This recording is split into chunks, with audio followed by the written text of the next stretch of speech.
Well, welcome to our weekly Being Your Own CEO Success Circle. This is intended especially for solopreneurs. And this morning we're going to be talking about playing in new sandboxes. What does that mean? Somebody may ask. And this morning, there will not be an intro playing because what we're doing is just recording within Zoom. And the recording will be uploaded to YouTube later. So I will get us started right away. We usually begin by doing some introductions. So I will say, this is Lowell Ann, your host and facilitator. This the Success Circle has been running for 5 years. I did a little bit of research while I was creating a story for something else, and I went back to look and see, when did we start? It was 5 years ago. I couldn't believe it. So, yes, so that we all get an opportunity to introduce ourselves, etc. So I might say that in my coaching and consulting work, I love working with solopreneurs who want more from their business, and together we find ways to overcome the overwhelm and the procrastination that often happens, and we work at bringing the business mastery plan into a joyful reality. So that's my intro this morning. So David, how would you like to go next, please? Yes, my name is Dave Flannery. I'm with you. I need to start again almost.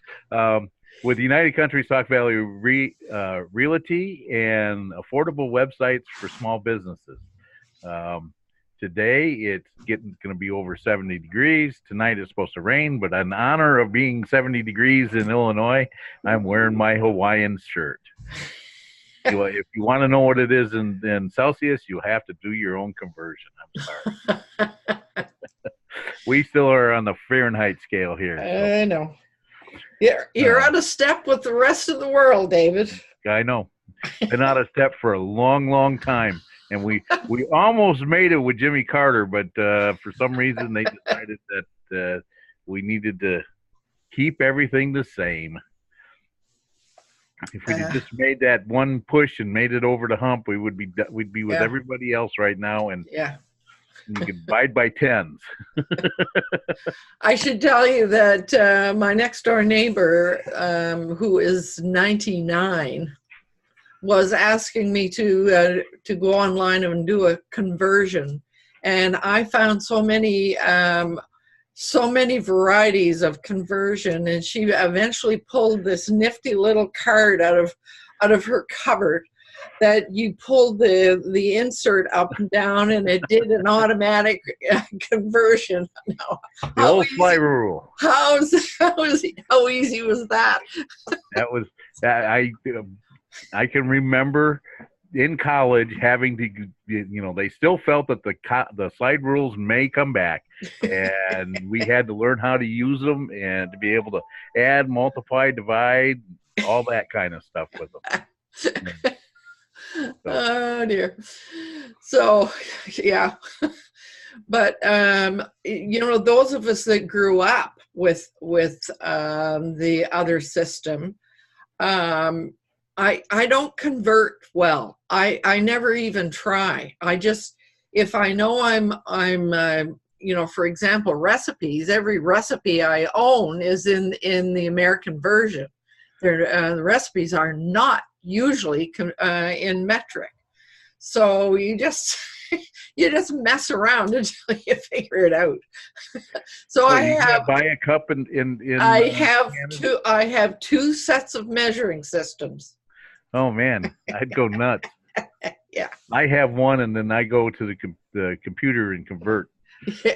Well, If I get a recipe in metric, it gets converted to the United States, and I don't convert in my head very well. The only thing I know is that 32 degrees is 0 in yeah. Celsius. And if it's around 32 degrees, I know it's around 0. Yeah.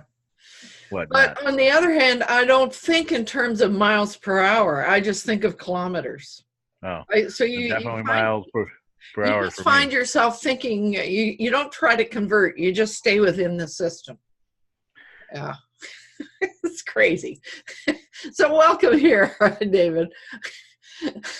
So Fred, how about you? I think you were the next one that arrived.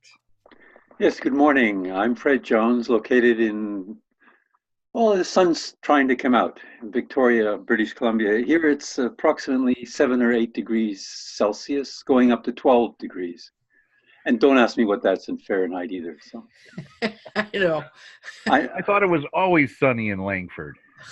Well, according to Jay, it is. There's just one cloud. Oh, one cloud. Okay. Yeah, just one cloud, and it's hiding the sun, and it's starting to come out. Is it Pigpen that has a cloud over him all the time? Yes. Right. Well, if you know Little Abner comics from way back, there was a couple of characters there. Joe Blifskitz or something, that was the name of the guy. Anyway, well, I'm really digressing. I might tell you, Fred, that the sun is out in downtown Victoria. Well, the cloud's coming your way. Right. Dear. So tell us about yourself, Fred. I'm involved with Our Future Leaders, where I'm involved with young people, helping them gain the skills, communication skills, leadership skills that they require as they enter adulthood and become the leaders that our world needs. I believe every child deserves a wonderful future. I work with face-to-face groups of young people, online groups, and I'm busy finalizing I don't know what I want to call it, a booklet, handbook, ebook for parents with just some exercises they can do with young people to help them gain all these skills that they're going to need, because the world's changing so much that what they're learning in school isn't only what they need. They need to work together, help solve problems, be creative, because they're going to face things that they've never faced before. There's going to be jobs that don't even exist. We don't even know about those jobs.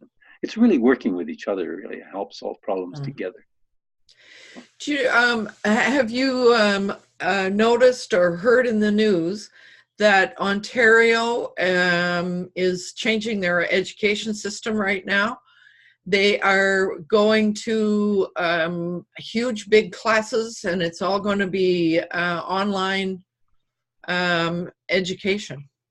No, I didn't hear that. That's interesting. There's a lot of initiatives going on in different places here in British Columbia as well. There's changes. Just that it takes a long time to make those changes to impact them. But the education, it's a big system. Yeah, it takes time. But at least people realize there's more and more people realizing every day how important different skills are than what we've been teaching them. So yeah, that's good. True. Good news if they're changing. Hopefully, it's going to be but a lot of parents and a lot of people are they're nervous about it. They think it's that they have the mindset that classrooms needed to be small, intimate groups, etc.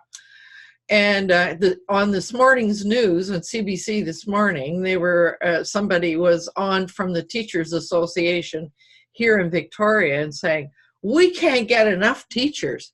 So all you Ontarians want to leave, come on out here. We need you. It's nuts.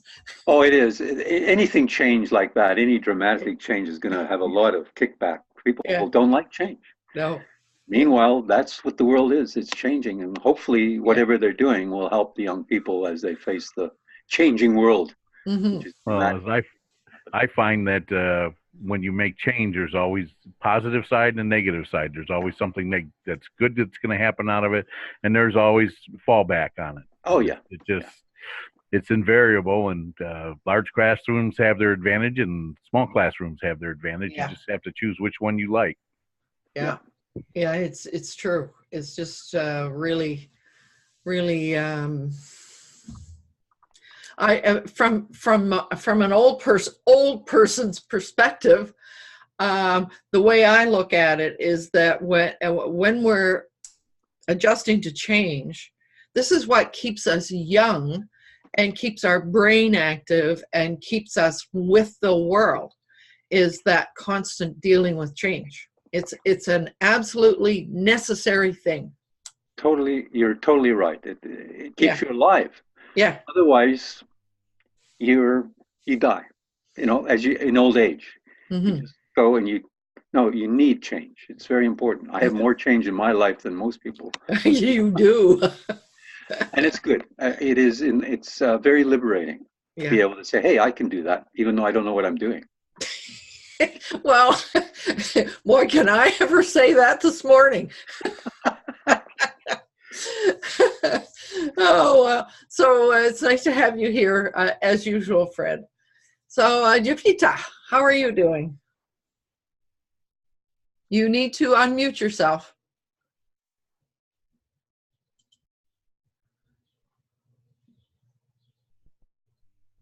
No sound. No sound. Unmute. No, it's not at my end. So we will, while Jovita tries to get her system going, we'll move on and invite Nathan to introduce himself. Sure. Yeah. Name is Nathan, living in Mexico, and gone back to what I used to do over the years to do with publishing. And I work with business owners and show them how to show them how to become the trusted authority in any industry. Aha. Yep. Right on. Yep. So welcome here. Thank you. Now, I think the next person was Jay, and you all have questions, and I'll answer them shortly. But Jay, go ahead and introduce yourself. Hello, my name is Jay. My company is Magi Studios, where we help people get started in the world of online marketing through coach, consulting, and training. Happy to be here. Take it away, Lauan. Okay. And Alana, how are things in Ireland? Hectic, in a word, hectic.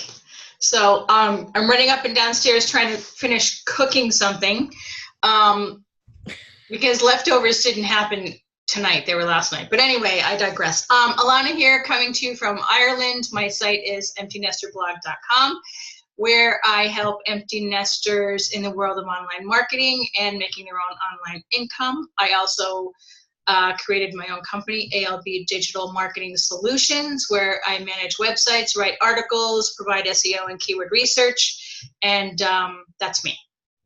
Happy to be here. Right on. I'm happy that you're here as well. So I may jump in. I may jump in and out from time to time. Jump in and out. I'm gonna have to make sure nothing burns downstairs. Right. May I recommend a hot pot?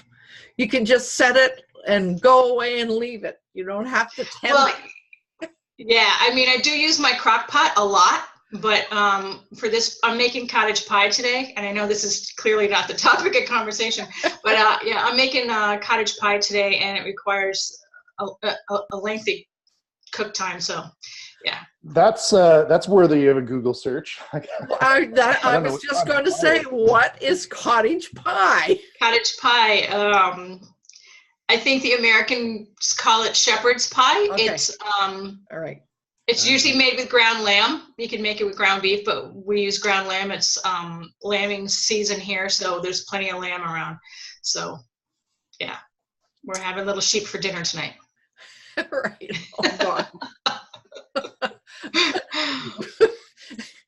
So just to keep you all up to date as to why things are a little bit different this morning, in preparation for the discussion that I was hoping we would have this morning about playing in some new sandboxes, Bill and I messed around in OBS yesterday because I want to discover how to transmit and to stream over to Twitch.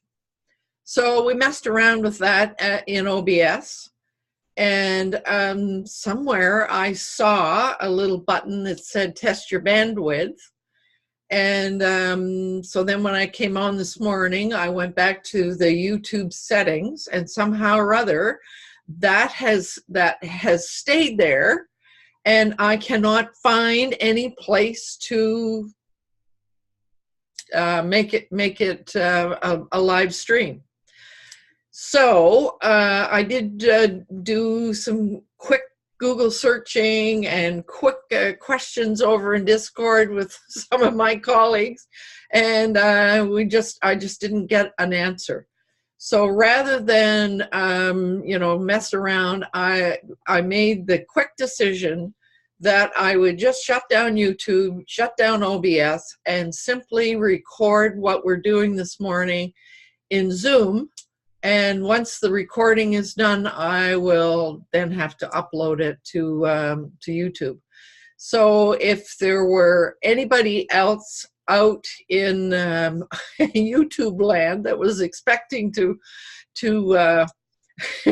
listen in or to participate in the live chat, it's not going to happen. So, and I'm watching carefully because I was expecting Roz Boundy from Australia to join us. I did get a text from her that said she was going to bed. She had 3 hours, and she was setting the alarm to join us, but we haven't seen her yet. So the best laid plans of mice and men. So, David, did I hear you? Yeah, there's nobody in chat. Do you want me to post something in there about? Yes, if you wouldn't mind. Later. Okay. Yeah. Thank you very much. So, so that's that's why we're doing what we're doing. And by the way, I really do need to. I need to leave promptly at 10 because of an appointment I have. And so I've made David a co-host so that if the conversation does want to carry on, I can leave and he can carry on.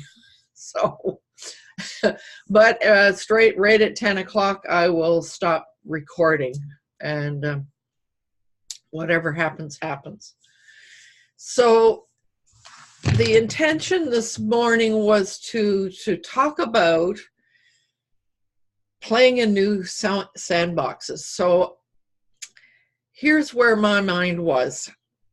At one time, we played in Google Plus, and we did things back and forth in YouTube from Google Plus and over into YouTube, etc., etc.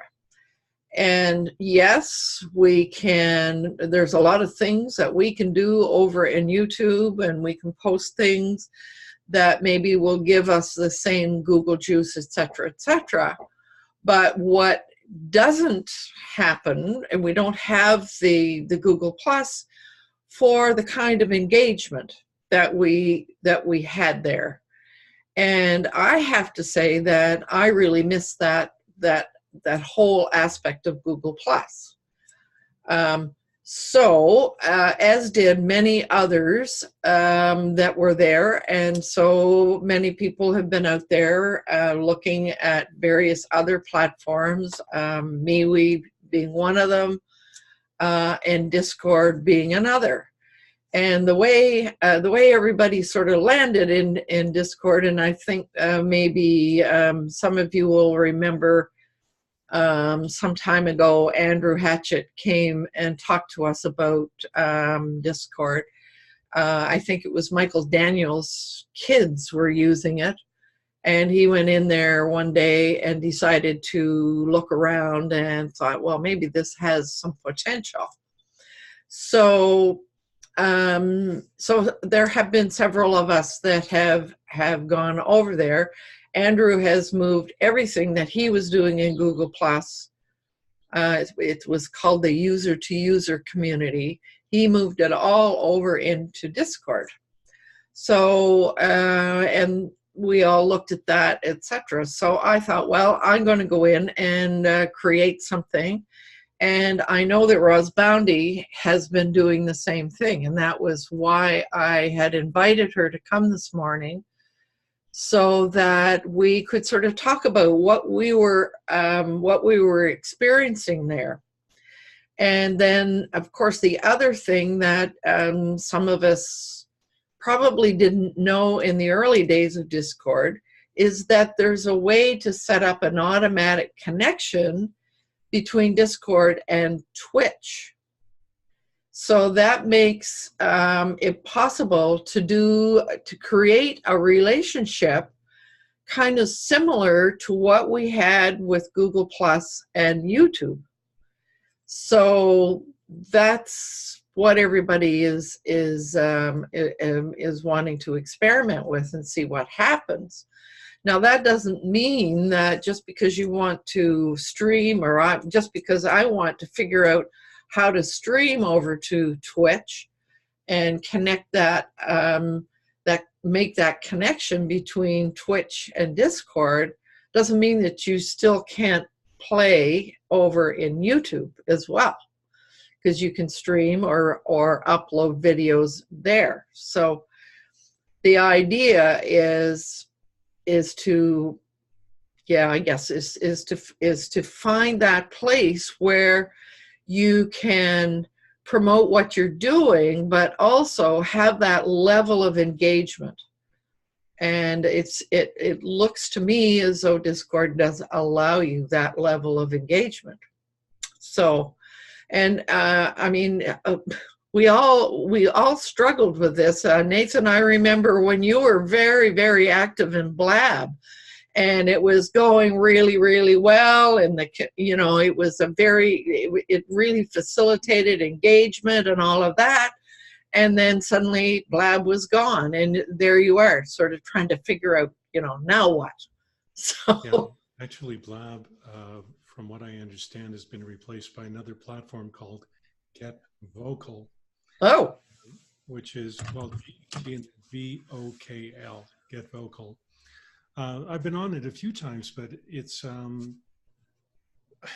guess I've kind of lost the luster of the whole Blab experience, even though I really enjoyed being on there, and it was a lot of fun, but life has moved on, and yeah, I don't know if I would go back to it the way that I did, but Get Vocal is one option. There was another option, what was it called?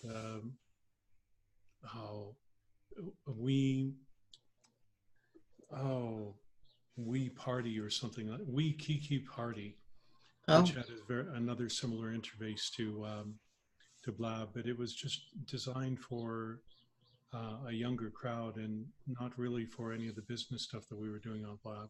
And I found that We Kiki just didn't do it for me. We Kiki Party, I believe, is what it was. Oh. Now you've mentioned two things I've never heard of before. Oh, there you go. We traveled into Google. Wow.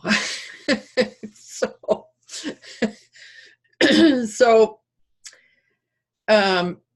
yes, Discord and Twitch were thought at one time to be for the younger generation and for gamers, etc. But it's quite some time ago now that there's a creative group over there, and in real life and talk show. There's a lot going on over in Twitch that many of us probably have never heard of. So, so this week I spent a bit more time over in Twitch, visiting some of the people that I connected with over there a long time ago when I was playing there. And I have discovered how to connect up Discord and Twitch. There's a fairly easy way. You go into Discord and you find one of their bots, and you can connect it up. And certainly if you're working in OBS, it's very easy to just change where you're streaming to. So you know, that's a possibility. So sorry, I've got something going by on the street here. Sounds like your ride's here, Lillian. Yeah.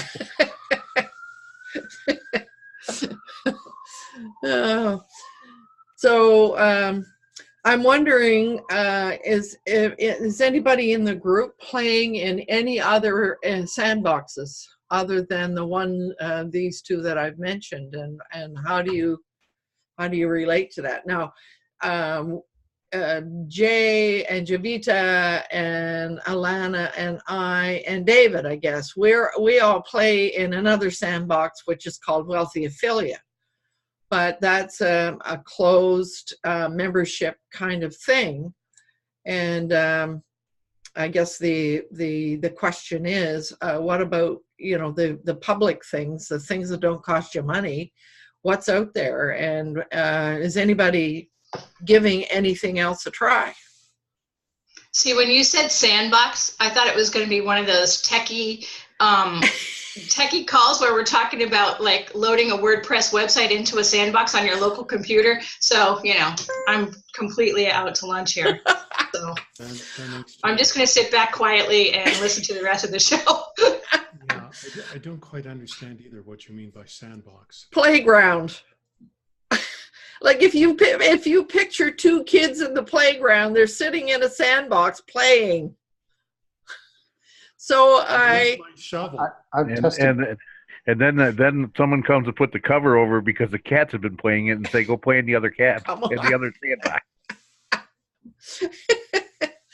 So I had a conversation with Vivek when I was making up my mind what the title of this would be. And we talked about that, and he talked about, in the engineering world, like apparently a sandbox is where you do testing and you try all these things. Well, and then I thought, well, what I'm talking about, playing in a different place for networking, that's another form of testing, is it not? So the more I thought about it, the more I thought I would use it just for the fun of it, knowing full well that somebody would react the way you did, Alana. Well, I'm not very good at networking. I find it hard to do, especially with like the social medias, the Facebook, LinkedIn, Discord, G+. The only thing I used G+ for was when I made a post or created a page, it was to broadcast that I made a page, and it was for the backlink. It wasn't for hope that I would get reaction to it. And so I'm got my ways of doing that. The G+ is still working for G Suite, so I'll post on there. Mm-hmm. I'll post on YouTube. I may even try posting on Facebook, but I'm not good at networking. I'm better at face-to-face and would rather do it that way. Yeah. Well, I agree. And this is one, this face-to-face thing is completely a part of the whole engagement piece, is the way I see it. Yeah, it can be a lot of fun too. I mean, I'm not able to do that where I live here in Mexico, so online is pretty much my only option. Yeah. Where I've been spending the bulk of my time lately is in LinkedIn using Sales Navigator for creating marketing and engagement. And it's been rather interesting as of late. It's been really cool people as a result of doing it. Yeah. I've also been playing with Facebook Lives and posting the odd article over at Medium, and it's been interesting in some ways as to how people are finding me. But a number of people said, "Hey, I saw you on a Facebook Live and want to talk to you about whatever." You know. Yeah. But LinkedIn has been the primary source as of late. And it's been working fairly well. Although I'd like to find a better way of getting things out there. And I think after talking with a guy last night, that I may be better off creating a webinar and leading people to that rather Mm-hmm. than doing the one-on-one conversation. It would also be a lot more time efficient, assuming that people would even want to watch the webinar. That's the other fly in the ointment. But yeah, and it's I agree. I there's some nice changes over in LinkedIn that I've seen since, you know, the early days. But become more enjoyable to use in a lot of ways. That's really, some of the engagements that I've been getting, and but also a lot of it too has been learning, you know, how to do a presentation, how to create engagement, how to create relationships. It's so different from what it was when I was a lot younger. Like, I used to work in my dad's jewelry store. Well, that was pretty straightforward. And in photography, and again, that was straightforward. You just show up, show your portfolio, and hey, do you like it? Yes, no. And that was pretty simple. But now things are a lot different. But still, there are ways of doing things better than I'm doing them, and I want to find out what those are. well, I guess we're all saying that there are there are ways to do things better, and I need to discover what it is. I think we would all agree that at one time or another we would say that. Yeah. Yeah. Well, for sure on my end, because I'm doing something I've not done before. But in terms of freelance writing, I had a mentor. In terms of the early days of internet marketing, I had a mentor. I did what these people told me, things worked. This time around, I'm having to figure it out from zero. Yeah. Not fun. There is one social media platform I'm getting ready to start into. Not being afraid to make a fool out of myself, I'm going to be doing YouTube videos. I'm going to start doing them with my reviews and other blog posts, and start that and see if I can build a YouTube channel. If you need any help with doing reviews, ping me. I've been doing reviews for 20 years, and magazines all over the world. So yeah, I can help you quite a bit with that. Well, that would be great. I will try that. Okay, you can take a look at what I've done so far, and maybe we can improve it, because I'm always looking for improvement. Well, you'll find it with reviews. There's a lot to it. A lot of it is just giving yourself the time to look at what's going on. But one tip I will give you right away is try to make things break. Okay, thank you. Seriously, do it. It will make an enormous difference, because if you can find out how to break whatever it is that you're doing, that's when you're going to learn tons. Okay. Sounds good. I'm good at breaking things. Okay, yeah, me too. Hence, we are doing our recording in Zoom this morning instead of OBS. Never been afraid to break something. So. Oh dear. Well, and experimentation, yeah, is for sure. So, Jay, how do you react to all of this? I know that you are now launching into some training courses in WA, all about creating YouTube videos and all of that piece that goes along with it. But it's and I mean, it certainly does make sense to be in YouTube if you want Google presence. I get that, but I don't get the engagement there. So Right. Yeah. Well, I think there's two components to what I think what we're talking about. There's your input, and then there's your output. So the input would be the software or whatever tools you're using to input into the internet world, and then the output is the tool or platform that you are broadcasting to the internet. So what I use when it comes to the input part, there's a few tools that I use, but primarily I use something called Wirecast. And Wirecast is a piece of software. It's not cheap. It's stupid expensive, like stupid expensive. But it's business, so it's an expense. But the cool thing about Wirecast is it creates an environment where you can do a variety of different things. It's similar to OBS, but it's a little more streamlined.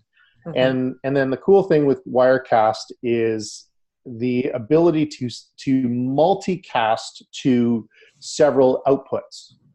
So if you wanted to stream live to Facebook Live, YouTube, and Twitch all at the same time, you can do that within that software. So before you go any further with that, Jay, my understanding is that you have to have a very powerful computer in order to be able to simulcast like that. Would you agree? Strong internet, hardwired into the internet would be recommended. Yeah. I mean, you need to have a good set of RAM within your computer, right. Or a Mac. Macs pretty much they're Clydesdales, so they work quite well with it because I've tested it out. So yeah, I mean, obviously you need to have something relatively powerful. It's not going to work on an iPad, or a Microsoft Surface computer, right? You want something with some horsepower behind it. Yeah. But the point is that so that's what I use. Another one is using. One second here. Well, yeah. So I mean, I use Zoom as well for doing actual webinars. At which point you can then broadcast that into YouTube. But I want to give you today's mantra in my Momentum browser. And I think this kind of goes into what we were talking about. Where your focus goes, your energy flows. And what I think that means to me is that it's important to be consistent in terms of the platform that you're using. There's lots of many great things, like Nathan using Blab once upon a time, and Zoom and YouTube and Facebook Live and all these kind of different outputs are available.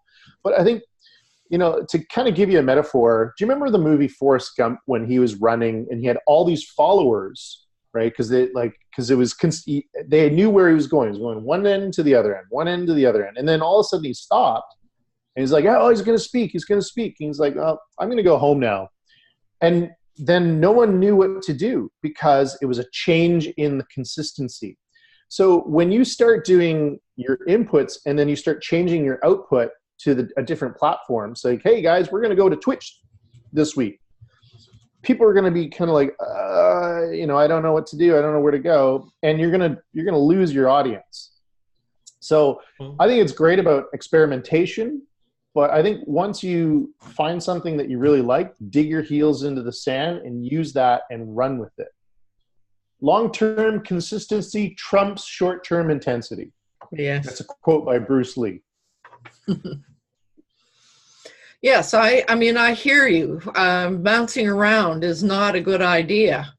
But to like I say, if one platform doesn't offer what, the things that are important to you, do you just keep on keeping on when it doesn't offer what you want?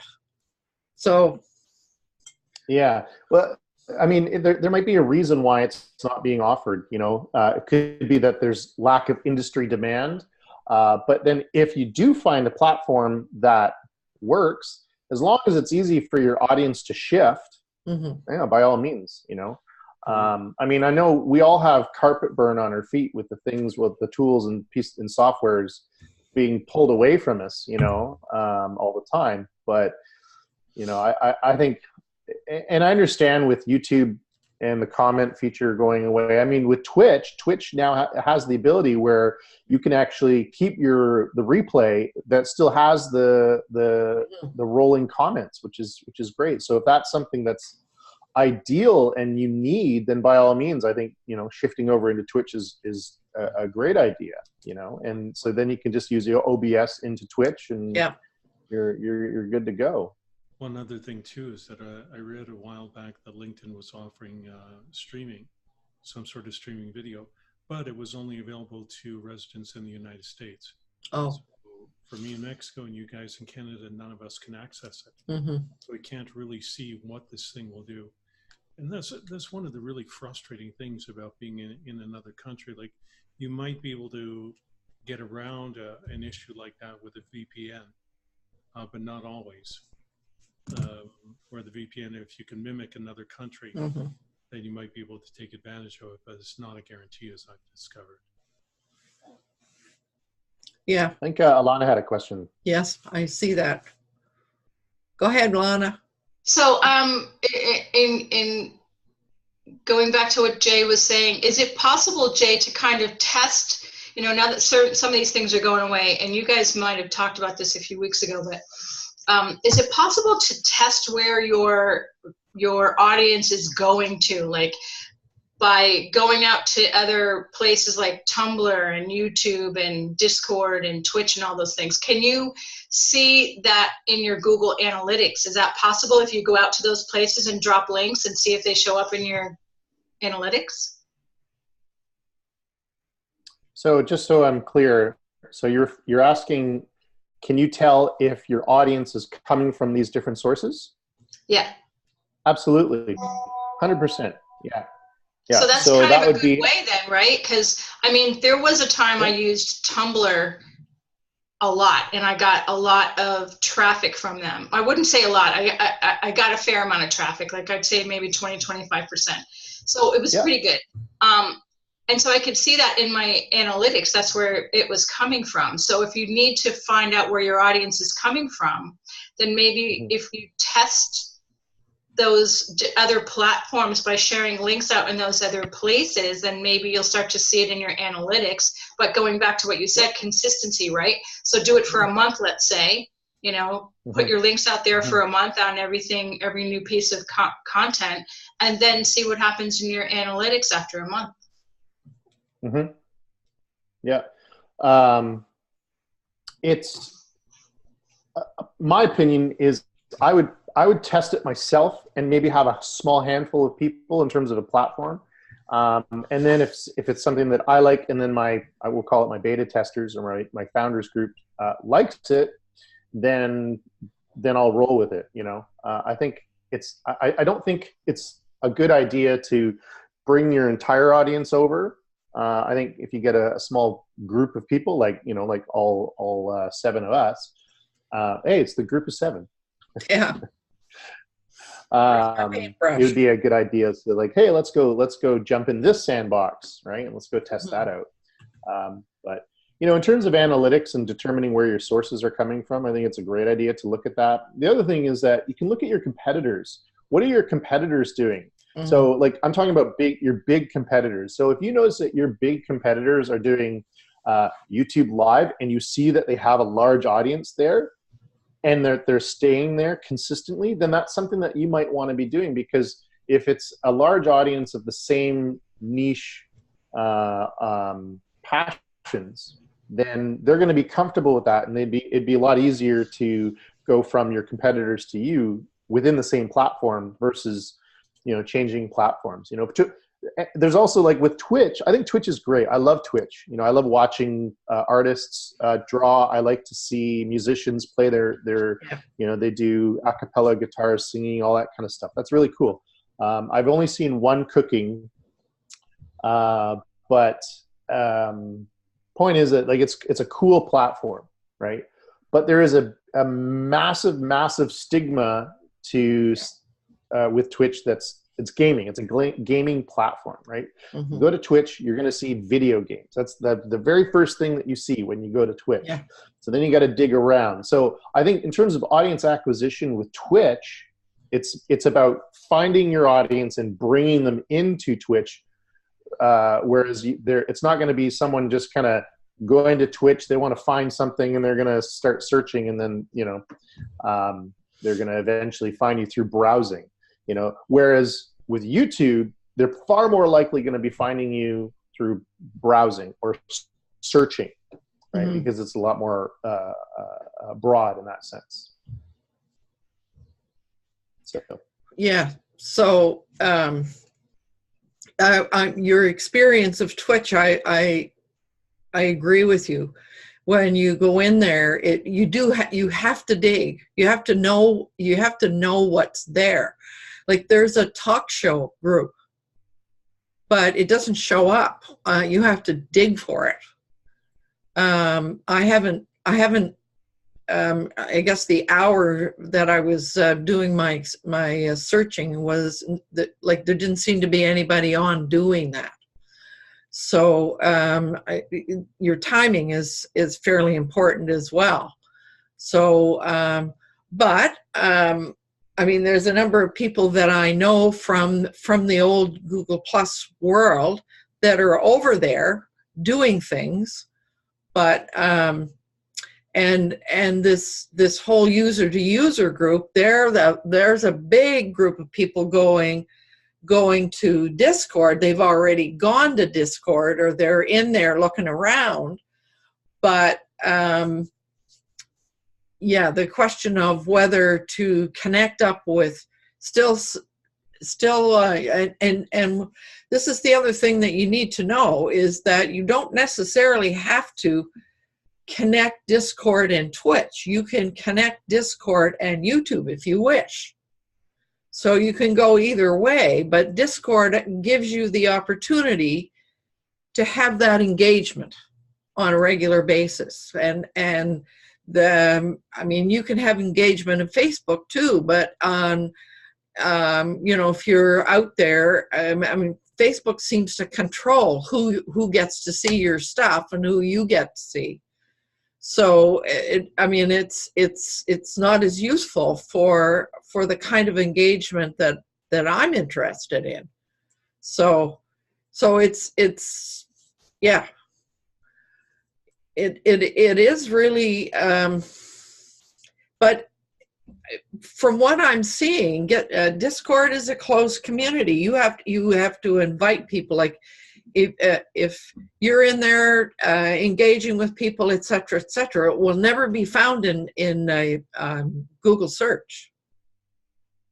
So, and that's the same goes for MeWe, for example. It's kind of a neat little place where you can go in and interact with people and blah, blah, blah, but it's a closed group.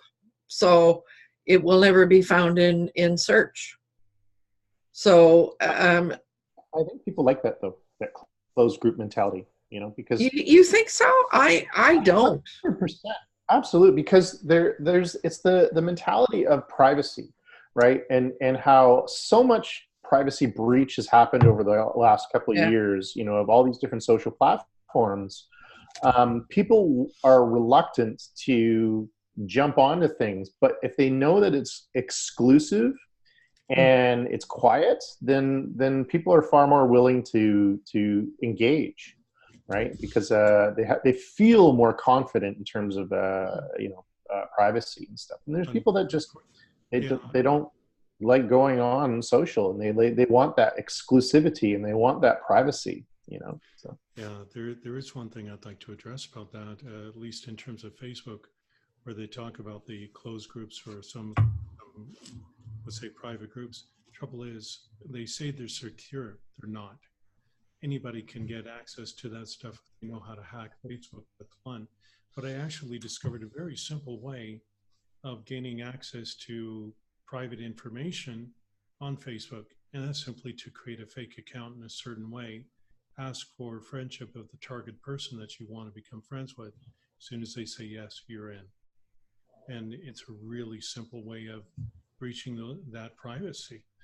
But Facebook, for whatever they might say about it, is not secure. No way. No. Definitely not. Twitter apparently is a lot better, but Facebook is not.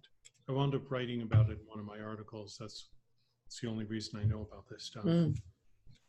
Well, I guess I hear you, Jay. I mean, about the privacy and exclusivity. But if you're trying to market to a broader and acquire new clients, you don't want to stay inside a little exclusive group, because that's not going to expand your market. But you can funnel them into that group. That's the allure. is that's the whole allure, right? Like right now, the big thing within Facebook is these private groups, right? Mhm. Hey, come join my private group, right? So they funnel people through blog posts or videos or whatever, and then it eventually goes into this privacy thing, right? I mean, it's very similar to wealthy affiliate, right? Hey, you want to get more access to this kind of stuff? Well, you can join our private community, Yeah. right? And that's why they have 1.5 million users. It's that Wealthy affiliate. that's one of them. So sorry, Nathan. Wouldn't wealthy affiliate be considerably more secure because of the way it's set up? Yeah, exactly. Sorry, do you sound have is any low. way to increase your gain or anything? Your volume is very low. I just couldn't hear you. Okay. Yeah, so I mean, I think there's a big allure to that, and I think you can appeal to the masses. You can get that big audience and drip them into a funnel that says, here, come get exclusive access to this. So we're doing it the opposite way of what we were thinking. We, like YouTube, you're going to be trying to funnel people to your website or to your group, as opposed to your group. You're trying to advertise to your group. Yeah. And trying to create more people coming into your group without the funnel. So it's the Privacy Act. It's a good way to go. Just got to find the right platform. I don't know why, but I despise Facebook. I don't like the way they've gone at all. Yeah. So, well, I think there's a lot of people. Yeah, I think you're right about finding the right platform, and I agree about Facebook. And I have a page out there, and I have, I don't know, 40 people on my page or something, but I didn't find it very effective, so I don't really use it, and I have come to really hate Facebook as well, considering everything they've been through the last few years. So I use it for private messaging, and that's about it. Now that I know they're sharing my content all over the place, I put very little out there, and just private message, that's it. On the other hand, I mean, I'm involved with a choir here in Victoria, and I'm actually doing some of the social media stuff in Facebook on behalf of the choir. And there's the choir has a page where announcements are made, et cetera, and we created a private group for people to come in and do things, and it's very focused, of course, on people who are interested in music and interested in choir singing and all of that.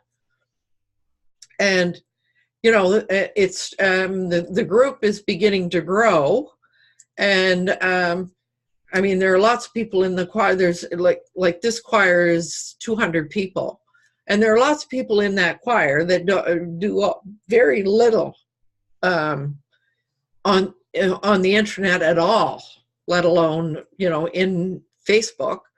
And a lot of those people are people, if they were going to do anything, it would be in Facebook because they've got grandchildren or whatever, and that private messaging thing seems to be important to a lot of people.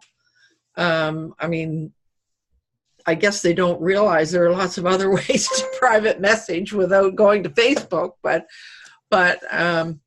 yeah. So I mean, a private group seems to work really well for a very concise group of people. There's no question about that. And I think if you have a local group, it works really well. Like, I'm a member of some local groups around here in Ireland, and they work really well. There's tons of people on them exchanging information. But if you're on there and you're promoting your website and you live in a different country or you live in a different part of the world, I think it's a much, unless you're doing ads, I think it's a much harder way to get people there, Yeah. And even when I did post on there, I got very few hits on my analytics from Facebook. So that's another reason why I kind of gave up. Yeah. Well, one of the other options that you can use to build a presence would be meetup.com, but that's for a local group.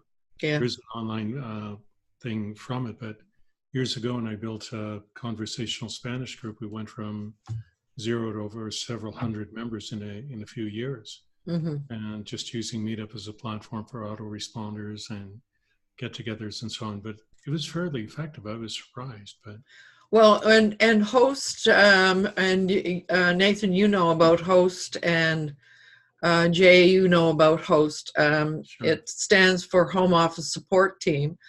In the early days, we did have a website, and we realized that there was nobody to look after it, and there was no money to do whatever. And so we just we used the Host URL and pointed it toward Meetup. And Meetup is the only presence online that Host has, and it's the only presence that Host has had for years. Yeah, I found it worked really well. Yeah, it did. You know, when I was at the point of stepping down because of certain problems in my life, one of my co-hosts wound up with a bait and switch to go to a different platform, and they instantly lost like 50% of the membership. Mm-hmm. And I warned him, do not do it. He wouldn't listen. And sure enough, that's what happened.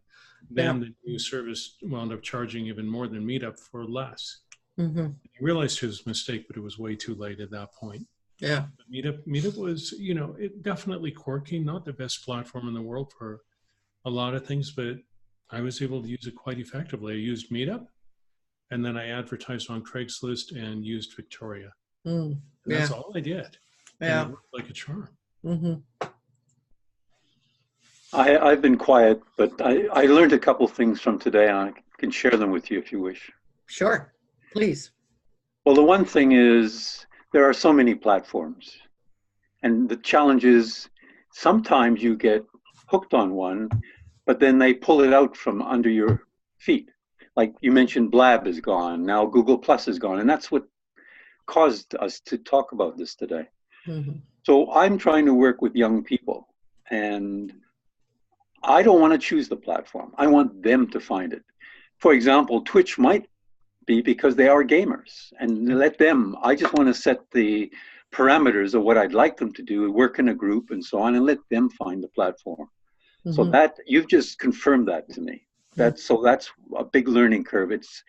That's my thought pattern before this, but it's certainly now helped reinforce that approach. Let them find it, because I did have one, we were doing things in Google Hangouts in my pilot projects, and the one young man was complaining, and he's a gamer. It's like, well, why do we have to do it this way? And so I want to say, okay, you find the platform that works for you, long as you can accomplish this criteria. So that's been very helpful. And then I think one of the things is you got to try and be, I don't know if the right word is agnostic, but you don't belong to anyone in particular, because, and I think Jay often says this, you want to own the platform rather than somebody pulls it out from underneath you, which is what's happened in this case. So those are the two lessons that I've learned here. And I see it's 1 minute to the hour, and I know Lolan says she's got to catch a bus very soon, so right. Have a good thing. But those were the two things. So I enjoyed, those are the lessons I learned. You confirmed a lot to me by this discussion, so thanks for that. All right. So yes, we are 1 minute to the top of the hour. So any other observations or comments? Javita, we didn't hear from you. What about you? What are you up to, and how do you? What do you feel about Jay? You're on your way. Yeah.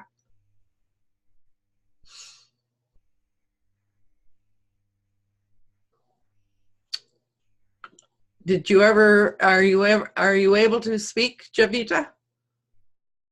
No, we're not hearing your comments. Well, so by way of closing this Zoom meeting, I just want to remind everyone it's important to do what you love with passion, and we'll see you next week.